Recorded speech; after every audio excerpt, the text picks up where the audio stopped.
పేద మహిళల జీవితాల్లో వెలుగులు నింపేందుకు ప్రధానమంత్రి నరేంద్ర మోదీ నారీ శక్తి పేరుతో అనేక కార్యక్రమాలు తీసుకొచ్చారని రాజ్యసభ సభ్యులు డాక్టర్ లక్ష్మణ్ పేర్కొన్నారు. పార్సీగుట్టలో బీజేపీ కాంటెస్ట్ కార్పొరేటర్ మేకల కీర్తి హర్ష కిరణ్ ఆధ్వర్యంలో అంగన్వాడీ టీచర్లకు, చిన్నారులకు స్టేషనరీ, నోట్బుక్స్ పంపిణీ చేశారు.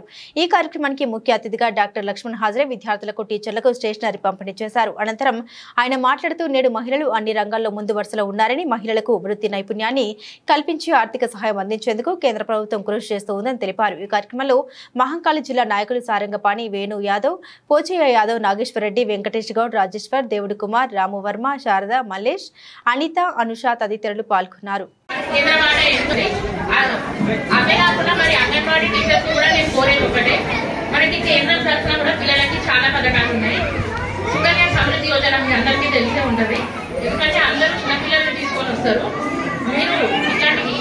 కార్యక్రమాలన్నీ పేరెంట్స్ కి తెలిపి వాళ్ళు దాంట్లో భాగస్వాములు అయ్యేటట్టుగా చూడాలని నేను కోరుకుంటున్నాను.